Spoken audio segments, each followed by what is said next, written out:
Hi everyone, hope you're doing well from wherever you're watching this channel, depending on your time zone. Now, the price for the affordable housing for the first time was set up under William Ruto's administration, and we saw the units in Nakuru are going to cost not less than 3 million, whereby for you to access or to apply, you have to deposit first 350,000 Kenyan shillings. Then you proceed. And on monthly basis, we did our calculation here very many months back. You will need to pay like 18,000 per month. And you will do so for many years for you to really claim the property. But with that move, we are seeing William Ruto reviving the discussion about affordable housing.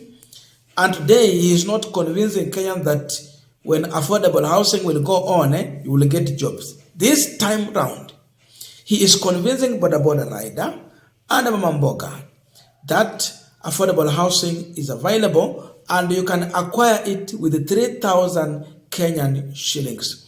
I don't know what it means and really what the 3,000 shillings can do when it comes to owning a house. He said you pay 3,000 and you have a house. And this was in Rift Valley, his own home, addressing his own people. He even went further to address them in the local dialect, convincing them that they can own a house with 3,000 Kenyan shillings. How possible is this? Mimi sasa nataka watu ya bodaboda, mambo yenu iko jikoni sawa sawa, ngojeni. Sasa wewe mtu ya bodaboda, wacha nikupatia habari yako. Unaona hii nyumba tunajenga hapa? Hii naenda kuanzisha leo. Hapo nimekupangia nyumba, utakuwa unalipa 3,000, nyumba inakuwa yako. Sasa wewe ujipange. 3,000 nitakushinda. 3,000 nitakushinda wewe mtu ya bodaboda. Si utaenda kulipa 300 nyumba ikuwe yako. Sasa hiyo ndio nimekupangia pale. Na wewe mama mboga ujipange. Shilingi 3,000 ninaenda kujenga nyumba hapo affordable housing na nimeweka bei yake chini. Ndio mama mboga aweze kulipa na bodaboda aweze kulipa. Na vile vile wewe mtu ya bodaboda na mama mboga, nimesema nyinyi kwa sababu mapato yenu iko chini. Kwanza bei ya afya, kama pesa yako haitoshani tutakulipia bima ya afya. Kama unaweza kulipa 500 tutakupunguzia ikuwe 300.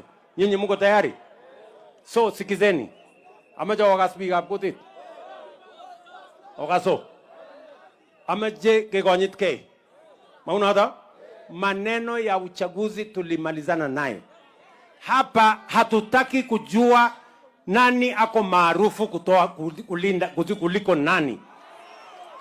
Yule mtu maarufu hapa ni yule atatueleza vile barabara itajengwa, na vile stima itaunganishwa, na vile maji itapatikana, na vile hawa vijana Now, the biggest problem that I have is not even now for Ruto to lie. But my worry is the people who are clapping when Ruto is literally lying to their face. He's lying on their face and they are clapping, they are happy, they are receiving the lie. This is a huge lie.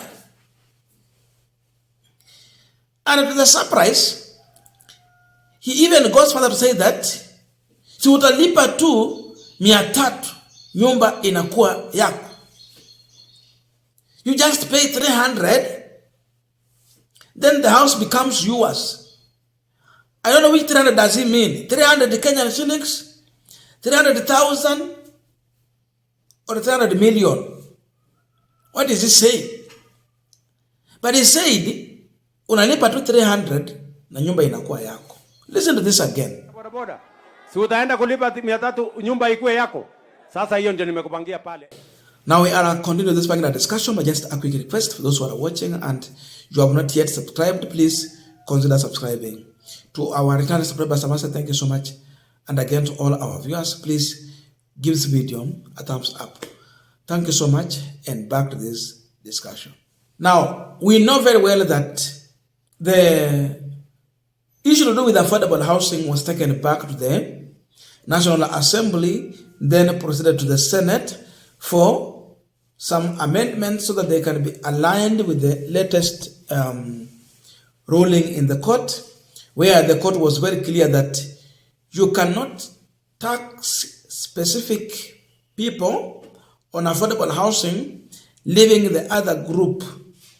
For that reason, that was unconstitutional because it was selective taxation. So the issue with the house levy is now clear that Mama Mboga is going to pay for affordable housing. But the border rider is going to pay for the house levy.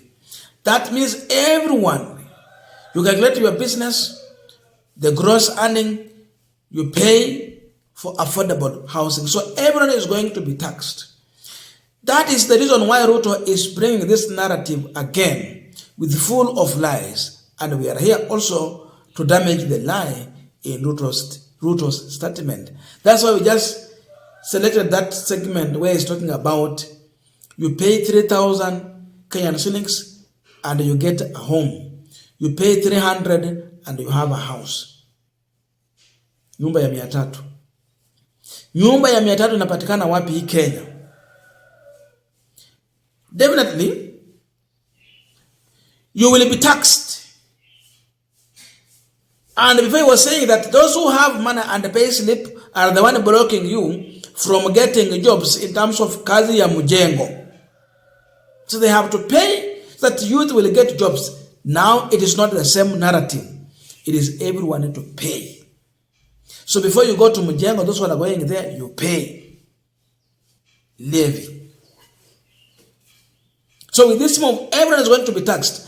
That's why he wants to bring in another false hope in the minds and hearts of Kenyans, because this time around, they are going to pay for the house levy.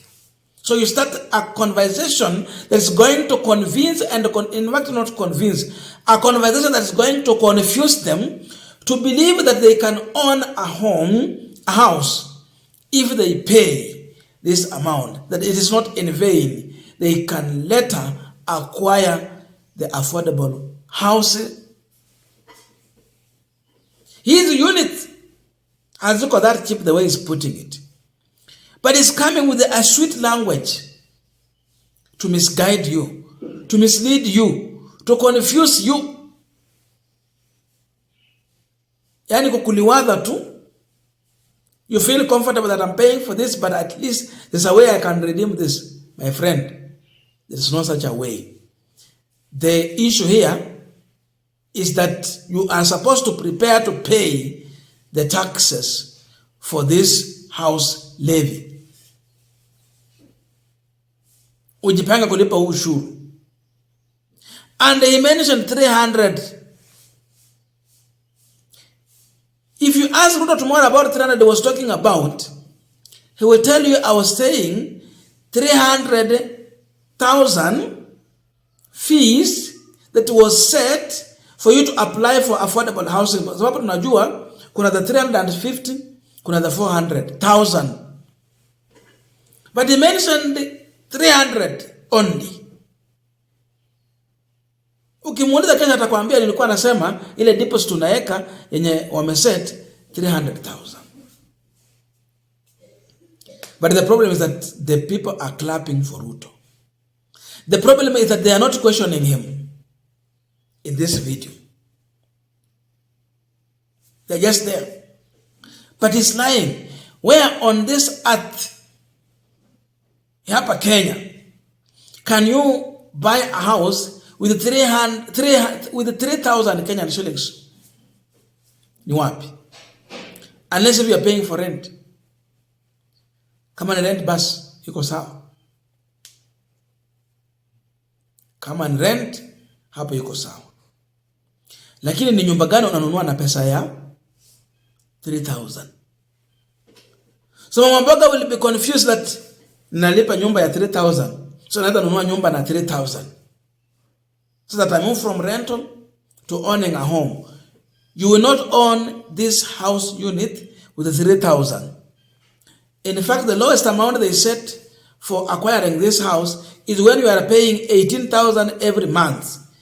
hizi za 3,000 kila mwezi utalipa miaka 100 ama ni miaka ngapi? Or is a way they want to start a program whereby you will be paying rent for this house, thinking in your mind that you will own them one day. Siku unajua nani watu wakiishi miaka 100 si wengi. Labda uko na miaka 30, 40 hapo. Ama 50. Unaenda kununua hii nyumba. Utakaa ndani miaka 100 ufike 150. Utakuwa na fahamu ya kujua hiyo. So utakuweko na inaenda hivyo. Angesema tu tunajenga nyumba za kupangishia watu wapangishe walipe 3,000.